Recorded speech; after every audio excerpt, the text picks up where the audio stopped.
Let's get into it. We're here to talk about the 2024 recruiting class, Hugh Freeze's first full recruiting cycle, top 10 recruiting class. We want to look at some of these guys and kind of make a projection or prediction in terms of where we think they'll end up by the end of 2024, by the end of the regular season.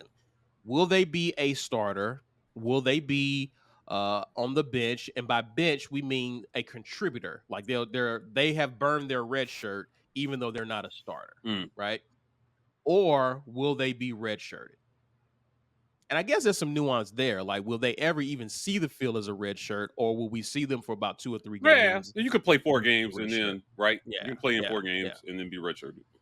So we can talk about all the nuances in between those 3 categories. What side of the ball would we want to start with first, gentlemen? Let's start on offense, baby. I think the offensive one is going to be. There's less players, number one, but I think that there's more that we can just get. Like, yeah, we know this one. All right. Well, I'm gonna do a quick review of who on the offensive side of the ball was recruited and who was a part of this class, and we will talk about them from there. We got Cam Coleman, obviously, wide receiver, Perry Thompson, wide receiver, Malcolm Simmons, Walker White, Bryce Kane, Favor Edwin, and DeAndre Carter on offense. Now, gentlemen,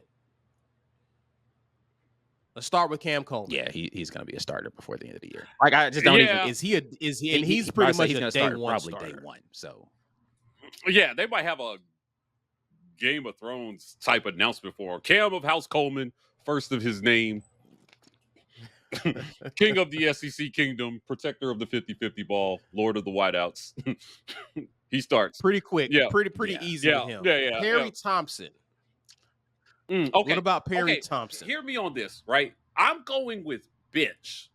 I'm going with bench. So he'll play, but he will burn his red shirt this year. Yeah, I can agree to that because of the acquisition of Keandre Lambert-Smith and what he's going to mean for the outside. I could see that being the case for Perry Thompson. Ike, remember what we told people a few shows ago? Ike and I talked about this yesterday. If they play less 12 personnel this year, I expect to see some 11 personnel, which means Robert Lewis played on the outside in the spring, but we're expecting him to move to the slot and have Lambert Smith and Cam Coleman at the 1 and the 2 on the outside. That's my expectation today. Yeah. That's right. Correct. Yes. So, I know a lot of people thought Sam Jackson was going to come into the SEC, tear it up as slot receiver, but he's going to get bumped down that slot. Who said depth that? chart. There have been people. Yeah. Like, oh my God. Right. No, but Robert Lewis is going to be a really good slot receiver. I think he's going to be a solid slot receiver in this league if they can get the ball to him in a good position. But Lambert Smith, again, a guy who led a Big Ten team in receiving last year, he's going to get. You don't come here unless you're guaranteed to be a starter. Right. And I know for a fact he was supposed to take a visit to USC, and there were some other schools that he had on his list. Look, man, Lambert Smith's going to start. And then Cam Coleman, the obvious, right? You're Hugh Freeze. You're advertising with Cam Coleman. You're recruited a top 5 player in all of college football. He's not going to sit when all everybody did last year was complain about the receivers. He's playing. So, to me, Perry Thompson, he missed the spring, and this is why this is in a wider discussion. He missed the spring, right? And you just got to give him some time to catch up. Now, for Hugh Freeze in our interview with him admitted Perry Thompson was more physically ready for SEC play than Cam Coleman was. He's got kind of a thicker frame. He's got more muscle. Cam caught up some in the spring, but it will be about this right here, about absorbing the system and figuring out what to do. And if he can be a decent blocker on the outside, he probably sees the field even more. So we'll see, man. I'm excited about Perry Thompson. I just think he starts the year on the bench. They'll get him some time, especially in these first 3 games, right? A&M, Cal, New Mexico. You try him out there and see how he looks, especially in garbage. Hopefully there's garbage time in those 3 games. Right. And we see where it goes from there. But bench for Perry Thompson. Yeah, and this will be a very interesting conversation if the transfer from Penn State didn't come. Yeah, right. I think Auburn. that conversation this would have changes been a a much lot more without Keandre Lambert-Smith. Yeah. The only other scenario that I could see potentially happening is they move Lambert-Smith into the slot, right? And then maybe Perry Thompson has an opportunity to play on the outside. But I even think in that scenario, you probably are still going to go to Cam Brown next as the guy on the outside. Yeah, I agree with that too. Yeah, I think. But it does make it a more compelling conversation. He had a really good spring. I did see Penn State utilize Keandre Lambert-Smith in like several different places. Yeah, he on played the field, slot quite a bit. The he's versatile. He's versatile. So that's a possibility. I think he preferred to be on the outside because I think he sees himself more as a vertical receiver than a guy who's catching, bubble screens and trying to, like, he wants to be a guy that's going to be getting vertical on defenses. And I think that was the pitch to him to come here was like, yes, this is how we're going to use you. You're going to be a guy who's going to be our deep threat. You're going to be a guy who's going to be threatening the post. And they probably showed him clips of Caleb Burton, making the deep catch at Maryland, right? And, the opportunities that they had on the field last year with Amari Kelly, where he dropped the deep one versus Vanderbilt. That's probably the way that they said, hey, we can get you in these opportunities. Come here and make a difference. Yeah, especially if you're going to play a bunch of 12 personnel. Right. And I think that's the bigger thing. Right, if you're going to play less receivers, he's going to want to be one of those two on the field. He's going to be one of the field. Yeah. If you're only going to put two out there, then you promised him he would be first in line, right? So Lambert-Smith, I just wonder how quickly these guys will develop chemistry, because you know what I mean? That's where him and Perry are kind of on the same footing, is they're both just coming in. Now, I think that Perry has a higher ceiling than Lambert-Smith. Physically, he's just a different animal. Yeah, correct. Yeah, he's got a higher ceiling, but where are they right now? Right now, Lambert-Smith is a guy with a bunch of college football experience at the Power 5 level, and you got to play him. He brings experience to the room that you can't really teach. You can only acquire that over time. So Perry Thompson, man, I think I'm excited about seeing what Cam is getting a lot of the hype coming in, but honestly, Perry Thompson is the thing that will allow Cam Coleman to be Cam Coleman, because you have a serious threat on the other side of the field. Right. You got two guys, right? So if that safety is trying to play Cam over the top, Perry Thompson should go crazy. Or they're going to have to play a bunch of too high safety, which means that leaving, again, this is what my point about, the tight ends. Fair weather becomes tight ends just go crazy. Absolutely unguardable at that point in time. So it's that you have enough tools at your disposal to be a very potent offense. For sure. All right. We talked about the two receivers that we think will definitely see the field. Let's talk about the other half of the Freeze 4, Malcolm Simmons. Recruited as an athlete, talented guy. I don't think he starts. And I'm really on the fence here as to whether or not I think he's going to redshirt. The only thing I think that puts him in position to play immediately, I think, is he does have some of that, let's put him out there and just get the ball in his hands some kind of way, similar to what Jeremiah Cobb was last year, where he wasn't an every down running back, but they had packages that they put him in there for. And I think that he might factor into the return game a little bit. So I'm going to go with bench here for Malcolm Simmons, but I'm leaning. So I'm it's razor thin for me between redshirt and bench for Malcolm Simmons. Here's the uncomfortable truth that a lot of players don't want to deal with in today's college football. Most of them would benefit from a redshirt year. They would. Sure. A lot, more players would benefit from a redshirt year than they think. So I'm going redshirt on this one, guys. I'm with Ike. Like, it's close, because Hugh Freeze is going to want to put this freshman class on display for the world. However, right, I think there will be limited opportunities depending on the formations that they send out there. And he's got some guys clearly in front of him that have to bomb all the way out before he gets to the field. So he'll be a guy of the future. And the other challenge I think that they have with and we'll get to him as well, with him and Bryce Kane, is that how much do these guys need to see the field to feel confident that next year they're going to step in and play a larger role in an expanded offense. Yeah. Because the transfer portal, boy, I'm telling you, the transfer portal is going to be the gift that takes away more than it gives. Now that you can just willy-nilly transfer as much as you want, they're going to have to get a handle on that at the end of the season. Because I mean, you're freeze. You're just thinking, I need to sell to these guys to stick around for year 2. And to do that, you need a competent passing game that demonstrates that there will be opportunities in the future. And you need a quarterback who can throw them the ball. So I don't know. Like I said, I think that's going to be the thing with Malcolm Simmons. It's like, if he could redshirt him, he 100% would. I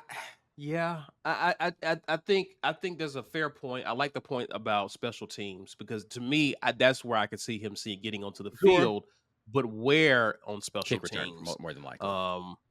Yeah, does he give you enough on special teams Yeah. to warrant burning his red shirt? Like, is he going to be a home run threat? Because if he is, that could be the difference in some games. So you burn that red shirt. Yeah. If Malcolm Simmons is going to return a kick, Here's what I'll say win you a about the game. whole burning but or I would preserving have red shirt. Would you put Cobb out there before you put Malcolm Simmons? Yeah, out there? but you need 2 back there. You got to have 2 guys back there. Sure. But I'm saying, is there other people who will be ahead of Malcolm a lot Simmons? of times that second guy It's almost like wide Yeah, receiver. yeah. I don't know that either, but I don't know if there's a clear path to him getting on special teams. To Mike's point, I think Unless right. he's just That's dynamic. where is he the guy where, man, look, man, he's a big play waiting to happen. You have to put him out there and just see, dare him to kick him the ball, and if they do, then everybody's collectively like, hey, something about to happen, bro. Like, and if he's that guy, then you got to put him back there and let him have his opportunities. And I think that's an easy way to do that and keep him feeling like he's a part of a contribution. And all right, now next year he's going to become a guy who, we speak like, again, I think there might be sub-package stuff where it's like speed sweeps and, bubble screens type of stuff that they're going to put him in the game to be able to go out there and do. So I think that I think physically he's more ready to do that sort of contribution. And so he can go out there and do that. And those things don't require him to learn an offense. It doesn't require him, like, he just needs to know, I'm getting the ball on this play. They're going to turn, or I'm going to be the decoy on this play. Like, that's really all you have to do. And just let his God-given ability take over. Look, man, Malcolm Simmons is a top 150 guy. Yeah. And there's a lot of pressure on him, man, to make sure that these guys get on the field, see time, and that you can keep them going into year 2. Re-recruiting your roster is every year, man, it gets harder. The way the rules are changing. Now they're physically talking about making athletes employees of the state. So, maybe that makes it like, if you leave, we're not paying your federal benefits. I don't know. I don't know how challenging that would be for players versus coaches, right? Because say the same about coaches, but I don't know how easy it would be to break those types of agreements. But we'll see. Bryce Kane. This one to me is the red shirt, right? I don't know. Yeah. That physically Bryce Kane is ready to play right now. I think he's a really good athlete. I think that he is got some elite speed, but I just don't know if he's physically ready to go out there and play enough to burn his red shirt. And so I know we can see. And he was here in the spring. Yeah. He looked like versus Malcolm Simmons. Was Malcolm Simmons enrolled? Yeah, he was. And so this is where I go go back to what Mike G was just saying. Like, whose spot is he going to take? Right? Like, he's a slot receiver, and there's nothing there. There's no other place to put him. Right? Like, he's not going to play on the outside. He's going to be a slot receiver. And you got to go to 10 personnel at that point. Right. So if they're not going to play a lot of 10, and even if they play 10, right, that means he's got to be number 2 on the depth chart to see the field a lot. And how often are they going to do that? Because right now, I think he's 3rd on the slot depth chart, behind Robert Lewis, behind Sam Jackson. I think Bryce Kane is number 3 on that list. And so that means, and again, we're making an assumption everybody's healthy and everybody contributes to the Right. level to which you expect them to. I don't think Robert Lewis is going to all of a sudden forget how to play slot receiver. Now, I don't think that Sam Jackson today is the best slot receiver in that group, but I think athletically and physically, he's ahead of where Bryce Kane is today. And he's a guy who you can put on the field and use in a lot of dynamic ways. Bryce Kane's a receiver, and so unless he's going to see the field in a special teams capacity, I don't know that he plays enough games to not burn the red shirt. I mean, with a yellow contact jersey, Sam Jackson was out there ahead of Bryce Kane, even in the spring game. So clearly, yes, I agree with that. Yeah. He's definitely ahead of Bryce Kane. Yeah. And I don't think you were high. I think you were pretty big on Bryce Kane getting redshirted or not seeing a lot of action in year 1, 2, right, Mike? Yeah, I mean, outside of Cam and Perry, to the point that I just made that we've been making over and over again, like, whose spot are they going to take this year? I just think it's crowded. I think there will be limited opportunity. So unless they're going 10 personnel or 0 backs, like what, how are these guys going to get on the field? Right. So, it's going to get tough at some point, but once you find the quarterback that you want for real, if you're Hugh Freeze, then you start running 10 personnel and you put 2 slots and 2 wideouts on the field and all these guys play. Think about it. The future, next year, if you have a gunslinger quarterback, next year, Cam and Perry on the outside, Bryce and Malcolm on the inside, and you lead the SEC in everything passing and receiving related. The only way it doesn't work is if your offensive line just completely fails or your quarterback can't get anybody the ball. Yeah. But these guys are all super talented. If they bust, we might have some problems behind the scenes. But I think, man, we've been saying this about Hugh Freeze, and I just want to repeat it for everybody listening. This staff is trying their damnedest to get to 2025 any way they can because they feel that is the year that they're going to have what they need to expand this offense to what Hugh Freeze is used to doing. They knew they were going to have it year 1. They were doubtful about year 2. But by year 3, they understand they've got to be pretty much there. Yeah. That's today's college football. And now you have a 12-team playoff. So it's not even like, oh, you got to win the SEC by year 3. You got to be one of the best 4 teams in the SEC, and you're in that playoff, guys. 4 SEC teams are going to make this first 12-team playoff, mark my words. 4 of them are going to get in. Georgia's going to be in somehow, right? Ole Miss and Missouri, to me, have a good chance to get in. I agree with that. Right? And Alabama is going to completely fall apart in Caleb DeBoer's first year. I'm rooting for that. They're going to be terrible. Yeah. They're going to be awful. I'm joking, but I'm rooting for the downfall. Be awful. Yes. Well, they're going to be awful compared to what Bama fans are used to. Well, I mean, listen, there might be 3 losses on the schedule for them for sure. They got some tough back-to-back. I don't know, man. Like I said, I think that they've been setting this thing up for 2025, and Malcolm Simmons and Bryce Kane, they're the other half of your backbone for 2025.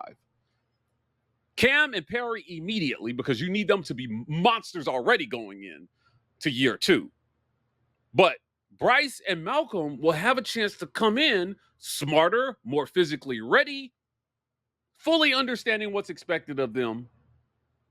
So that if you can't sleep on Auburn anywhere in the passing game, 4 top 150 guys, man, at wide receiver. There will be no excuses for whoever plays quarterback. None. 0. Well, right? Yeah. well, like I don't care what you say. Man, they could go back and they could get Sean White, and I would say he should lead the SEC in passing with those 4 guys catching the ball. Come on, man. This is going to be a very dynamic receiver core, and it's what we've been waiting on. Like I'll end on this with the wide receivers. That class that we had with Nate Craig Myers and Eli Stove and Kyle Davis and all those kids that were just, it was one of the, they were saying it was like the 2nd or 3rd best wide receiver haul in the country that year. That's what I think a lot of fans were expecting. They were like, yo, like we went out, we got some dudes at wide receiver, and it didn't pan out. Now, some of that is on the kids. To me, a lot of that was on Auburn because the passing game was more a mess than it was good over Gus's tenure, if you ask me. Sure. But the excuses are not going to be there for the quarterback in 2025. Whoever you are, you got to get the ball to these guys, because if we start throwing the wide receivers under the bus, I'm going to lose my mind. There's no way 4 top 150 guys are going to be busts unless you're helping them bust. So, no, all these guys are going to be good. You mentioned receivers. Let's talk about the position that would get the ball to the receivers. Let's talk quarterback with Walker White, who is at the center of this class. Redshirt. One of the bigger pickups in this class. Mike G says redshirt. Redshirt. Ike, what say you, sir? I don't see how he sees the field enough this season. Again, the assumption here is no injuries. He's not going to be QB2 going into the season. So even if the predicted downfall of Peyton Thorne by a lot of people who don't seem to think that he has any prayer of being serviceable as a quarterback, like, again, and I'm using words very intentionally here, people don't even think Peyton Thorne can be serviceable as a quarterback, therefore he will be benched. If that is the case, it's still not going to be Walker White next up to the plate. It's going to be Hank Brown more than likely. And I believe in Hank Brown enough to believe he ain't letting that go if he gets in. So, oh, really? If Hank Brown gets an opportunity to play next year, hot take it 28 minutes. If Hank Brown gets the opportunity to play next year, he ain't giving it back up, bro. That's it. That's as far down the depth chart as we're going. We're done at that point in time. I listen, I love that take. We need that energy on a Sunday. so let's repeat that for everybody. If Hank Brown gets in the game, Ike says he's not giving the job back. It's done. We're done. We're done with a quarterback. Yeah, that's it. Okay. I love that. I just think that Hank Brown is that intelligent a quarterback, and he has the physical tools. I just do. I know it's a very small sample size, and it was against backups versus whatever, bro. I know what I saw. Well, okay. I saw decision making. I saw a big arm. I saw a willingness to let it fly. I saw him putting catchable balls on guys and giving them ability to run after the catch. I saw him do those same things. Now you saw the freshman in him a little bit, the redshirt freshman a little bit in an A-Day where he was like throwing the couple where it's like, hey, that's not where we need to go. I get it. I get all of the reasons why he may make mistakes out there, but I think if you give him the shot, it's a wrap, bro. Like, yeah, look, if people are going to fry Holden Geriner for his small sample size and hold that against them, it either matters or it doesn't. I guess that's my point. Right. No, Hank has not played a lot, but he can only do the best with the reps he's given, and he went out there and he did it. So if you're going to say that doesn't count, then when Holden didn't count either.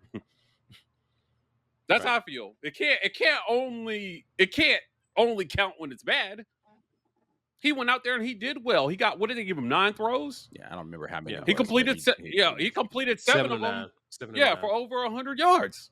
Well over 100 yards. And I think too, at the very least, what Hank does is he gives you hope that if you put him in, he's going to go out there and try to make a play. Yeah. Look, not that all the other kids aren't, but we've seen examples of him coming in and making something out of it. He thinks of himself as a gunslinger. That's what he said. I said, "Is Hank Brown a gunslinger?" He said, "Yes, sir. Yes, sir, I am." I said, "Okay." He said it with the country accent. I don't do a good country accent.